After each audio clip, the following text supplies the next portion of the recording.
a brief introduction to typography, and I definitely recommend, if you are interested in learning more, taking Typography 1 and Typography 2 here at SMC. So typography incorporates all the visual components of the written word. It is the art and technique of arranging type to make written language legible and readable, with the goal of typically making it appealing. That's our job as graphic designers, to really arrange the type in a way that's legible, so functional, right? As well as attractive, so form. So arranging type involves selecting typefaces, their point sizes, your line lengths, line spacing, also known as leading, letter spacing, also known as tracking, and adjusting the space between specific pairs of characters, kerning. It does take practice and it does take careful attention to detail, but it can be incredibly rewarding and incredibly fun. So designers use type to organize content, to lead the eye around a page, command attention, and even move the reader through a document. All of this is called hierarchy, and we're going to explore that more in a future lecture, but it's really working with type to ensure that the viewer takes in the information in the right order and is drawn into the information to take that path through that information.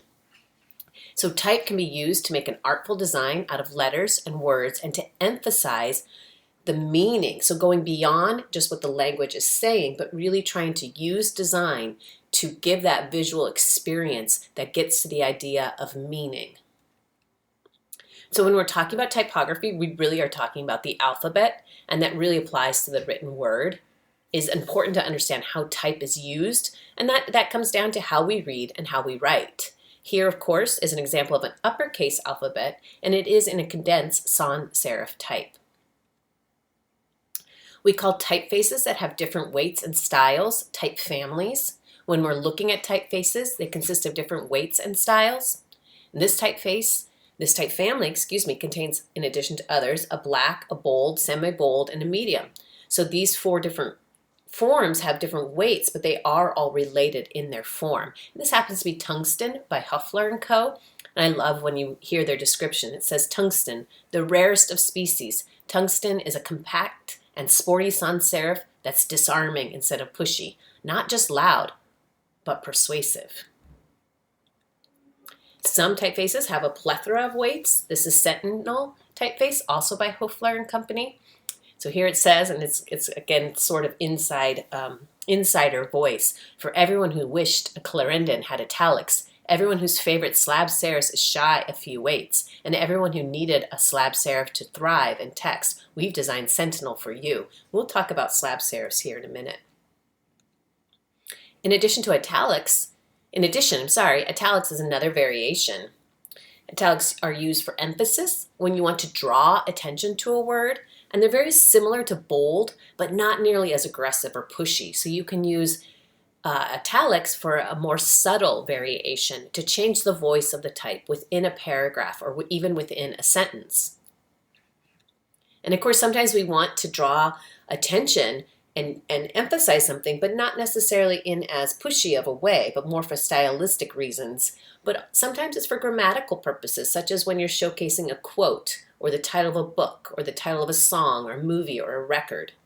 That's when you might choose to use italics to identify that title from the rest of the paragraph or the rest of the sentence. Now, when we're talking about the alphabet, we're also looking at different types of letter forms. We call these letter forms glyphs, and they are individual, but they fit into this different set, such as the uppercase letter forms. These are the ones that are taller and bigger than their lowercase parts. And this is actually called Philosophe by Imagre, and it's designed by one of my favorite type designers, Susanna Lico. So what is important to note in this design by Susanna, and in many, the lower and the uppercase forms are of the same height when you include the ascenders, the parts of the letters that go above, or the descenders, the parts of the letters that go below, such as the dropping down of the Q or the Y. This makes them easy to use, and they work really well together. And this is super useful in things like branding and logos, because they all fit nicely. You can really lock them in. So now, in addition to upper and lower case, you can also have small caps. And in this, again, this is Mrs. Eves by Immigré, also designed by Susanna Lico. You can have these small caps. And so in this beautiful typeface, the small caps are basically the same height as the lowercase on those ascenders and descenders. So these really work very well together, and you might use small cases or small caps for things like acronyms or sets of letters that stand in for a name, such as JPL or NASA or FBI or even SMC. Small caps can also be used for headlines. They make really beautiful headlines. Now, when we're talking about the anatomy of the letter, there's a lot of different parts. And when we talk about terminal, how it terminates, and that's something when we talk about serifs and sans serifs and slab serifs, that's the ending of a stroke. And you can see we have 3 different terminations here. And on the left, we have the sans serif. In the center, we have a serif. And on the right, we have a modern serif. So typography is broken down into different type classifications or groupings of typefaces that have these similar characteristics. There are really 5 basic classifications, but here we're looking at 6, and we're starting again on the left with that sans serif, which really just means there are not these little feet attached to the termination of the letter. It just ends, solid ending, and these are considered more modern because they were created after the serifs existed. The third from the left is still a serif, but it's considered modern because it has these very high contrast between the strokes and the serif itself. Really can categorize things as modern because of this really high contrast, but it still fits in the serif category.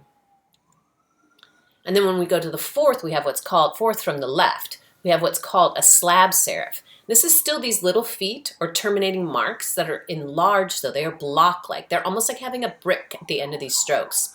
And then finally, no, not finally, we have a script, which is another category, and that's really based on calligraphy or handwriting. Now, as we move across on the very right, what we have is called a display type. Now, display types could be considered to fit into other categories, as in this case, this R with these really ridiculously lovely feet is also a slab serif. But a typeface, a display typeface, are something that are a little bit more unique and unusual, and they tend to be a bit exaggerated and playful rather than very functional. So you do reserve the use of display typefaces for things like headlines or subheadings or pulled quotes. You certainly wouldn't want to be using this for your body copy or the actual written component of your materials, of your assets. And a quick tip here, if a typeface only comes in one weight, one style, it's probably a display, and then it is meant to be used at larger scale. So another concept is the idea of width. Width is one of the characteristics and variables that can be played with within a design of a type, and it can range from something very narrow, which is what we're looking at on the left, or something very wide, which is what we're looking at the right. The ones on the left would be classified or referred to as condensed, whereas the ones on the right would be classified as extended. Now, you don't want to be doing this to your actual type. You always want to make sure you're not distorting the type when you're changing the size. And in Illustrator or InDesign, you simply hold down the Shift when you're changing the size by dragging out as opposed to using point sizes. It's really important to keep the actual design of your typeface intact and not distorted. Now, contrast, when we talk about contrast in type, we're really referring to the amount of variance. In this case, the variance is in width and in termination. So on the left, the R has very little contrast. It's just simple, it's clean, it's that sans serif that we've been looking at. Then in the middle, we do have some contrast because you can see that stroke thinning where it has the crossbar and thinning when it goes to those serifs. And then on the right, the modern, we have the most contrast because there's the most variation in the width of those strokes from very hairline thin in those serifs to quite a bit fatter in those wonderful strokes that create the letter or the glyph. Now, when we talk about typography, it's also very important to talk about the structure of how we read and how we write. And so type, when we use it, is in words and then sentences and then in paragraphs and then in columns. Here, I'm talking mostly or just looking at how we use words in a sentence. And I highlighted one, and that's something you can do. You can highlight one with color or weight or style to call attention to it. And then in writing, we have these lines of text that are organized into columns, and we can determine that length of the line. That's something you want to be cognizant of when you're laying out your type so that your line length isn't too long to make it challenging for the eye to track across that length of the line. We'll talk more about that. And then we have paragraphs, which are groups of sentences and lines of text that make up a complete idea. All of this is about organization of information to make the reader's comprehension and the ability to understand easier. So this is very much on the function end of things. We want to think about our line lengths in terms of the ability for the eye to track along that line. And then we want to think of paragraphs as breaking up this longer body of text into manageable bites of information. And those sentences are doing a very similar thing as well. And you have that option in your paragraphs to determine how you want to indicate it. Generally, we're going to use either an indent or possibly a line space. And I generally recommend not doing both because I think that's a little excessive. We also have ways of organizing our type in terms of the structure within those columns. And we have different language that we call and different methodologies for this. So here on the left, we have the left align with what's called a ragged right. And that's probably the most common and what you're very familiar with.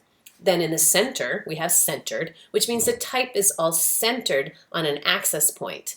And then on the right, we have right aligned or ragged left. Now, it is important to understand that the norm is on the left. That's what we're mostly familiar with, and that's what's most common.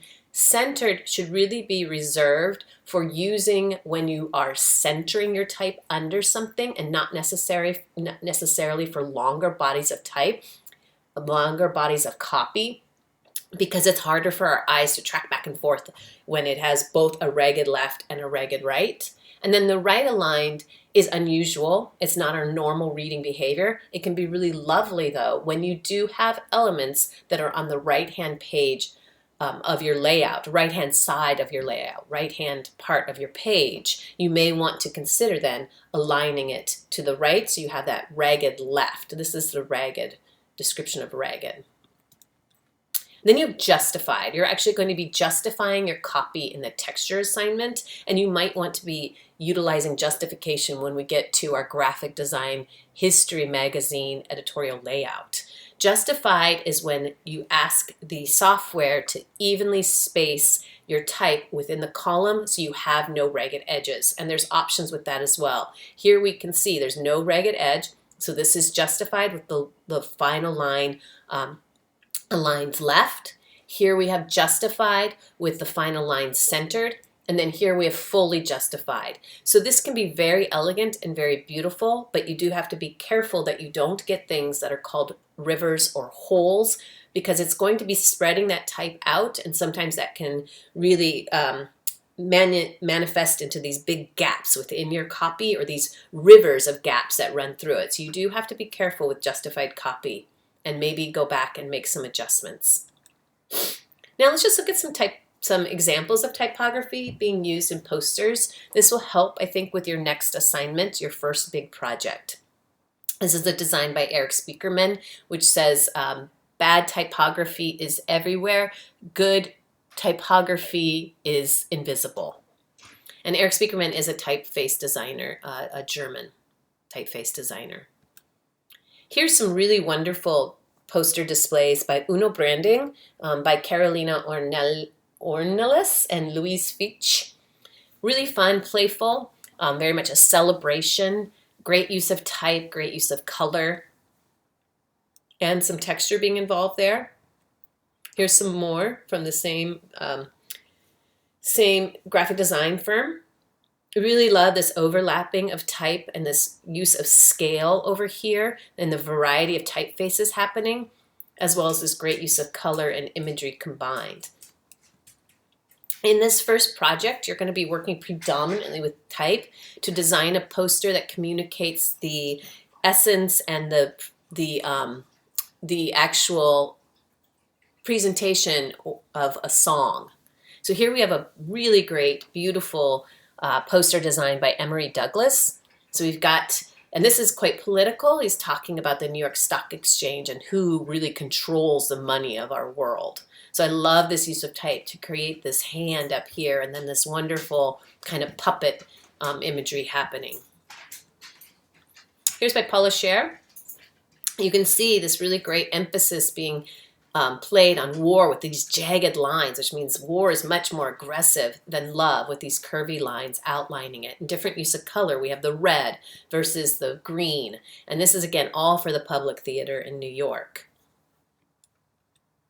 Here's some more from Paula Scher.